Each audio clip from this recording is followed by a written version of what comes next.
টিএসসিতে যখন আমি গিয়ে এই ধনেপাতার চপটা খেয়ে নিয়েছি, তখনই আমি ভেবে নিয়েছি রেসিপিটা আমি নেব। তো যে কথা সেই কাজ, মামাদের কাছ থেকে আমি রেসিপিটাও নিয়ে নিয়েছি। আর এই চপটা খেতে কিন্তু অসাধারণ একটা টেস্ট ছিল। তো সেই টেস্টটা আমি ঘরে পাওয়ার জন্য রেসিপিটা করে নিলাম। আর রেসিপিটা করার জন্য এখানে আমি নিয়ে নিয়েছি 100 গ্রাম ধনেপাতা। আর এই টাইপের ধনেপাতাই নিতে হবে। দেন ধনেপাতাগুলো বাজার থেকে এনে তারপরে সুন্দর করে ধুয়ে পরিষ্কার করে একদম পানি ঝরিয়ে নিয়েছি। আর এই পর্যায়ে কিন্তু এই কাজটা অবশ্যই করতে হবে। তারপরে আমি কিভাবে কেটে নিচ্ছি এটাও কিন্তু স্ক্রিনে দেখে বুঝে নিতে হবে। তো আমি যে কয়টা বানাবো ওই কয়টাই কেটে নিয়েছি। এখন একটা বাটিতে দিয়ে দিয়েছি হাফ কাপ বেসন, 2 চামচ চালের গুঁড়া আর 1/4 চামচ করে হচ্ছে গুঁড়ো মশলা, হলুদ গুঁড়ো, মরিচ গুঁড়ো, ধনিয়া গুঁড়ো এবং ভাজা জিরা গুঁড়ো।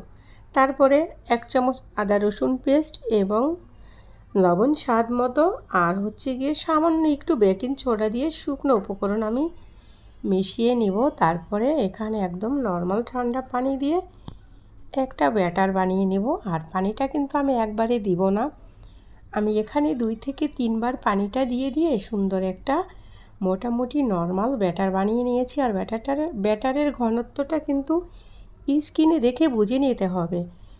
তো তারপরে ভাজার জন্য একটা কড়াই বসিয়ে দিয়ে পরিমাণ মতো তেল দিয়ে দিয়েছি। এখন একটা ধনেপাতা গাছ নিব আর ব্যাটারের ভিতরে দিব, তারপরে একদম ভাজার জন্য কড়াইয়ে দিয়ে দিব। তারপরে একটু ধৈর্য সহকারে ভেজে নিতে হবে। আর মামাদের হাতের থেকে বিশ্বাস করেন আপুরা, আমি যখন এই চপটা বানিয়ে নিয়েছি এতটাই টেস্ট ছিল, কেউই বুঝতে পারবে না যে এটা ধনেপাতার চপ। এটা খুবই টেস্টি একটা চপ ছিল, কিন্তু আমি বলতে পারবো না কিসের মতন লাগছে, কিন্তু খুবই টেস্ট। তো দিয়ে সুন্দর করে উল্টে পাল্টে দিয়ে চুলার আঁচটা মিডিয়াম লোতে রেখে একদম ক্রিস্পি করে ভেজে নিব। আর এই পর্যায়ে কিন্তু চুলার আঁচটা যদি বাড়িয়ে দেন কিন্তু কালার এসে যাবে উপরের সাইড কি, আর পুরা মানে এই যে চপটা কিন্তু ক্রিস্পি হবে না। আর এই চপটা ভেজে নেওয়ার 3 থেকে 4 ঘন্টা পর্যন্ত কিন্তু এইভাবে একদম মচমচে থাকে, কারণ এতে আমি চালের গুঁড়া দিয়েছি।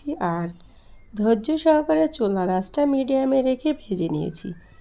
এখন হয়ে গিয়েছে, সুন্দর একটা কালার এসেছে, নামিয়ে নিব। আর নামিয়ে নিয়ে শুধু খাওয়ার পালা। তো আপুরা, এই রেসিপিটা যদি আপনাদের ভালো লাগে অবশ্যই একবার হলেও ঘরে বানিয়ে নেবেন। নিজেদের জন্য হোক বাচ্চাদের জন্য হোক, বাচ্চারা কিন্তু বুঝতেই পারবে না যেটা ধনেপাতার চপ।